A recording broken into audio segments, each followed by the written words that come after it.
Assalamualaikum warahmatullahi wabarakatuh. Salam dan bahagia.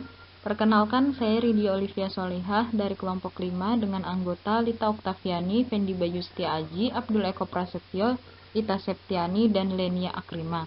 Di sini kami akan mempresentasikan hasil kerja kami tentang slow learner. Ada banyak alasan seorang anak menjadi lamban belajar. Misalnya, keturunan perkembangan otak yang tidak memadai karena kurangnya stimulasi. Kemudian motivasi rendah, masalah perhatian, masalah perilaku, dan latar belakang budaya yang berbeda atau masalah pribadi yang mengganggu. Selanjutnya, ciri-ciri anak lamban belajar. Ketika mengingatkan anak tentang pelajaran terakhir, mereka sepertinya tidak mengingat apapun. Kemudian, anak tampak memiliki pengetahuan yang cukup rendah. Ketika menyajikan pelajaran, anak tampaknya tidak mengerti apa yang dikatakan oleh gurunya. Kemudian, anak tidak bisa mengikuti langkah-langkah dalam pembelajaran. Selanjutnya, ketika praktek mandiri, anak-anak tidak dapat mengingat bagaimana melakukan apa yang telah diajarkan oleh guru di kelas. Kemudian, anak kesal dan semua jawaban salah ketika mereka diminta untuk menunjukkan suatu pemahaman yang telah diajarkan sebelumnya. Selanjutnya, mengingat pembelajaran. Anak melakukan tes atau evaluasi lainnya dengan buruk.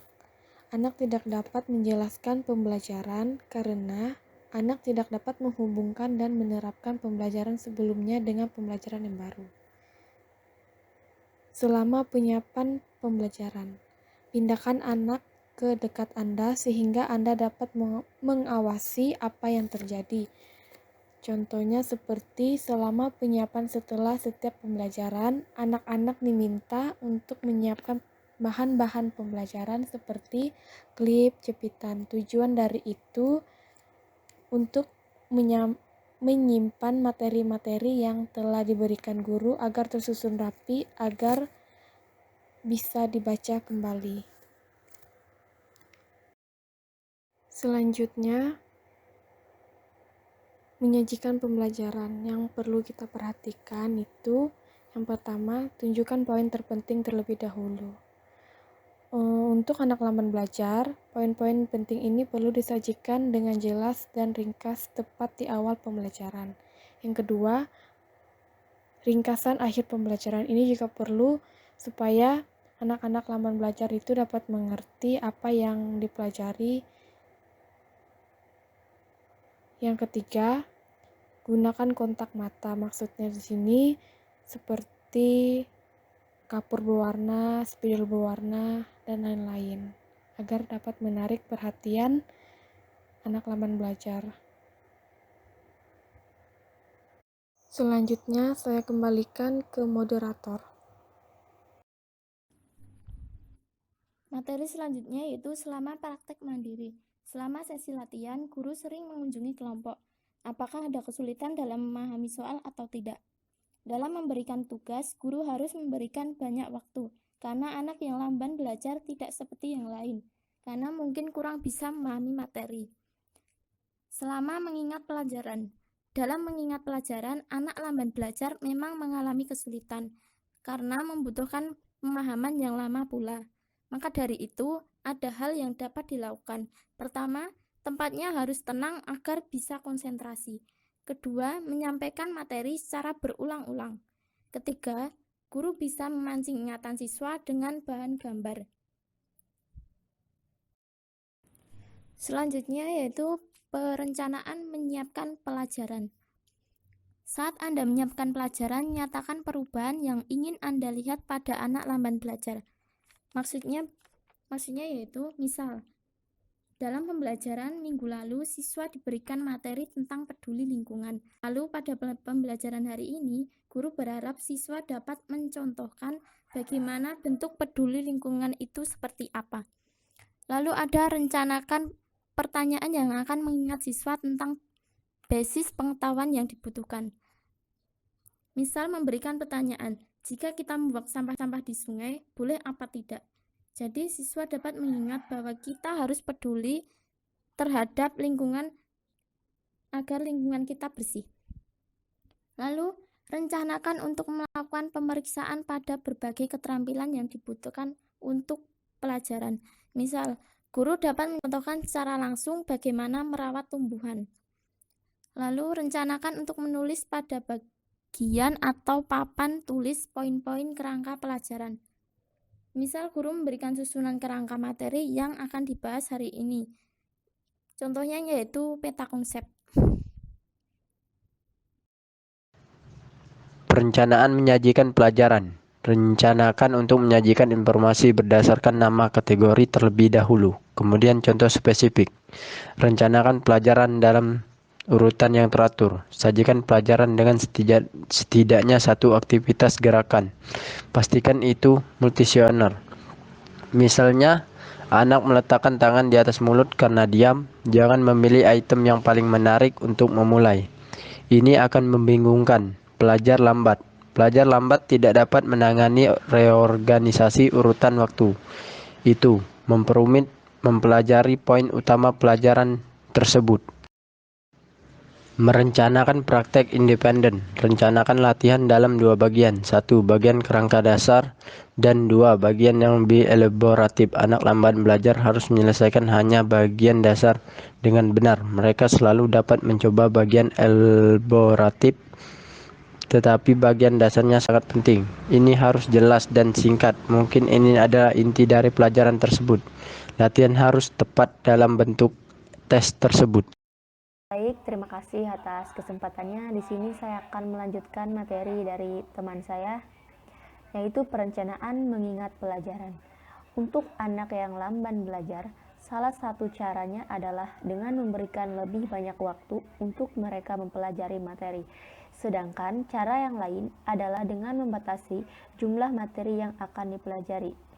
Untuk pertanyaan jawaban singkat, membuat sebuah kata atau gambar. Untuk pertanyaan esai, buat petunjuk atau memandu organisasi. Jika tidak ada yang berhasil, berikanlah cara alternatif bagi mereka untuk menunjukkan pembelajaran selama ini. Orang tua juga perlu membantu menanamkan sikap pada anak. Maka dari itu, orang tua perlu terlibat dalam kemajuan anak mereka di sekolah. Namun, beberapa orang tua merasa tidak terhubung dengan sekolah, karena beberapa orang tua tidak tahu apa yang harus mereka lakukan untuk membantu anak mereka. Ini yang paling penting. Beberapanya memiliki begitu banyak tuntutan lain untuk perhatian mereka.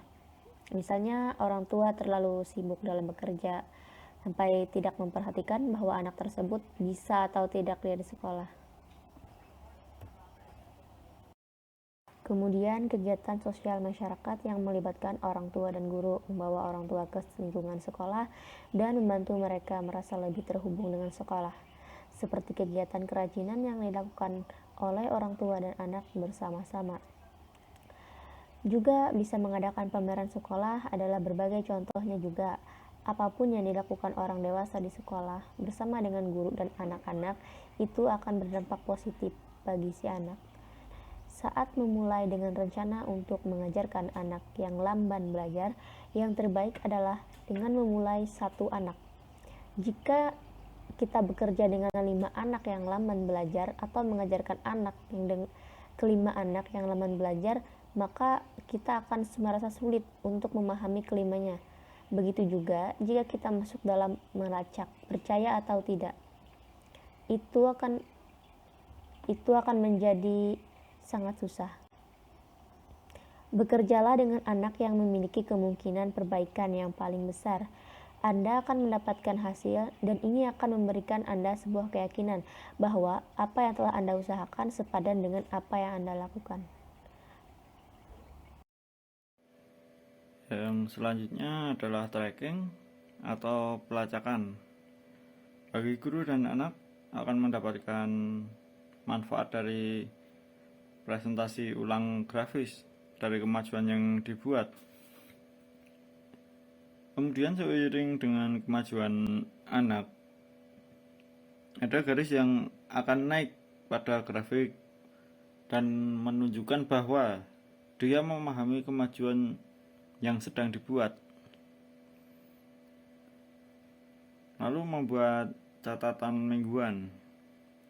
Siswa dapat membuat catatan perubahan mingguan. Langkah-langkah kecil ini harus ditekankan daripada melihat seluruh perubahan sekaligus. Ini disebut perkiraan berurutan dalam psikologi, tetapi mungkin langkah kecil atau perbaikan kecil yang akan lebih baik.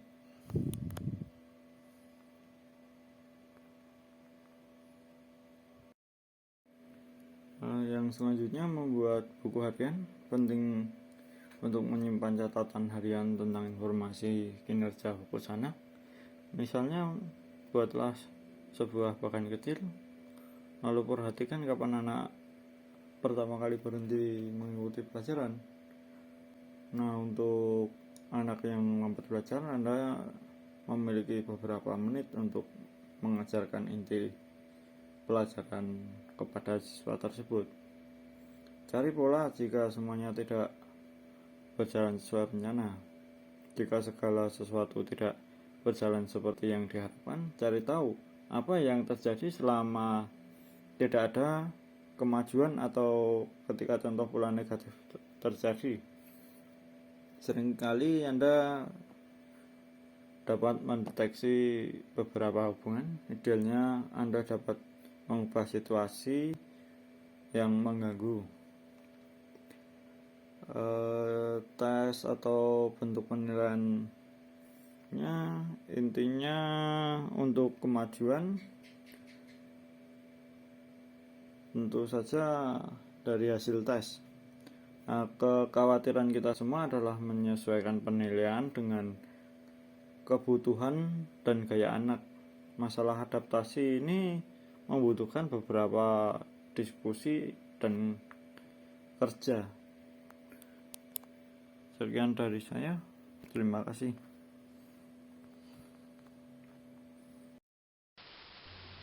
Baik, terima kasih. Sekian dari kelompok 5. Apabila ada kata-kata yang salah, mohon dimaafkan. Wassalamualaikum warahmatullahi wabarakatuh. Salam.